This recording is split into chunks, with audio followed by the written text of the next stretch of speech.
Assalamualaikum warahmatullahi wabarakatuh. Innal hamdalillahi nahmaduhu wa nasta'inuhu wa nastaghfiruh wa na'udzubillahi min syururi anfusina wa min sayyiati a'malina may yahdihillahu fala mudhillalah wa may yudlilhu fala hadiya. Allahumma shalli ala sayyidina Muhammad wa ala ali sayyidina Muhammad.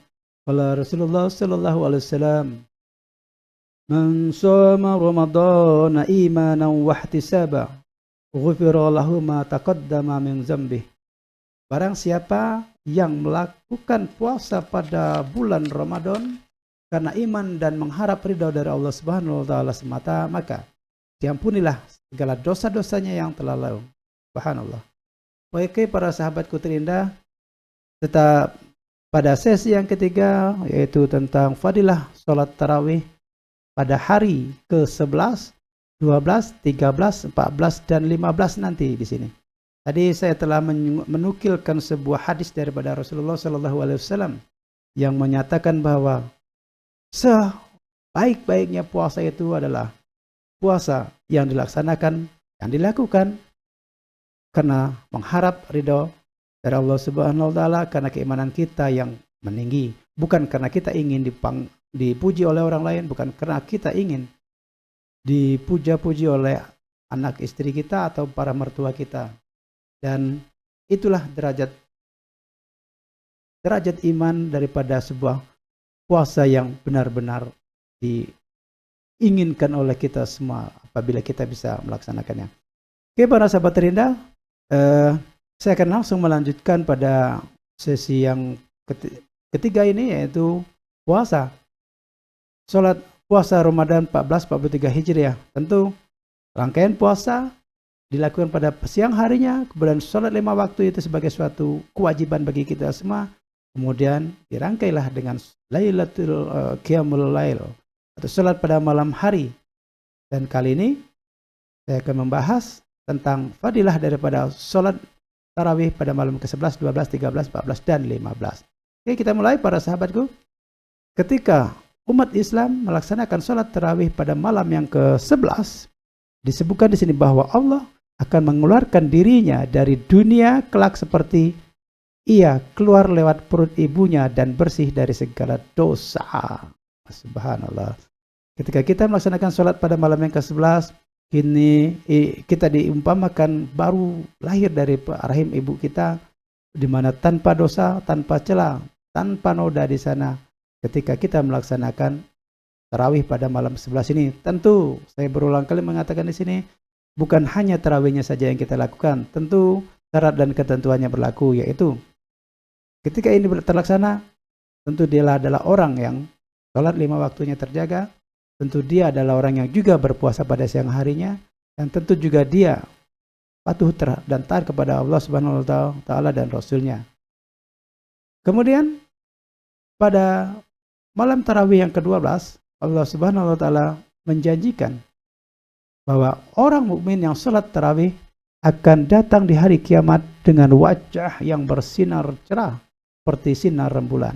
Anda bisa bayangkan sinar rembulan? Ketika kita salat tarawih ini pada malam yang ke-12, kita akan hadir di padang mahsyar bersama yang kaum-kaum lainnya, dan diumpamakan kita bersinar cerah wajah kita sebagai mana rembulan bersinar pada bulan purnama. Subhanallah.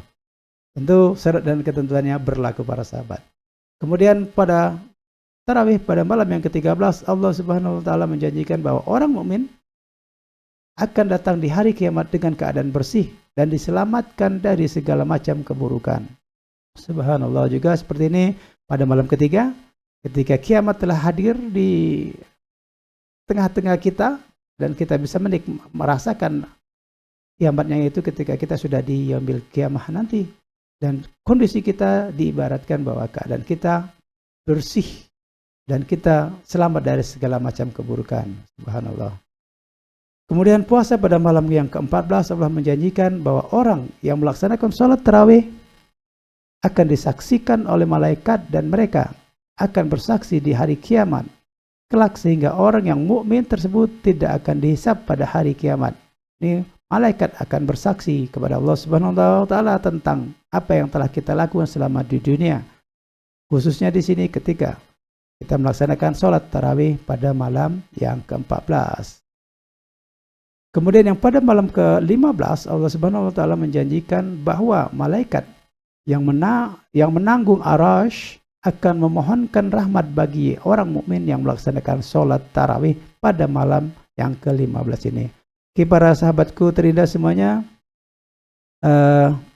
fadilah daripada sholat tarawih setiap malam ini merupakan motivasi yang diberikan kepada umat Islam daripada Rasulullah SAW agar kita mencermati, melaksanakan segala perintah pada sholat. Perintah Islam itu dari puasa, sholat 5 waktu hingga pada sholat tarawih pada malam harinya. Ketika ini semua dilaksanakan dengan seksama, tentu tidak berdiri sendiri dari setiap ibadah ini. Bagi orang Islam bahwa ibadah yang kita lakukan itu adalah satu kesatuan ibadah yang menyatu dalam diri manusia, Islam khususnya. Dan dia tidak terpisah.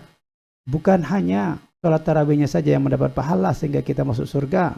Sementara kita juga dituntut sebagai modal awalnya itu sholat 5 waktu, yaitu melaksanakan rukun iman sebenar-benarnya dan juga melaksanakan rukun Islam sebenar-benarnya sesuai kemampuan kita pada rukunnya ke-5 nanti. Oke, para sahabat, demikianlah semoga motivasi-motivasi kita dalam beribadah pada bulan Ramadan ini senantiasa dari waktu ke waktu terus meningkat, karena hanya dengan keimanan yang tinggi dan hanya dengan mengharapkan ridha dari pada Allah Subhanahu wa taala semata yang membuat kita bersemangat untuk terus beribadah dengan sesungguh-sungguhnya dan dengan sekhidmat-khidmatnya, hingga nanti insyaallah hasil daripada bulan Ramadan ini kita akan dapatkan diri kita dalam suatu derajat takwa yang benar-benar takwa, yaitu al-muttaqin, yang dijanjikan bahwa semua tujuan daripada tujuan daripada puasa itu adalah muttaqin, meningkatkan derajat manusia kepada derajat yang muttaqin.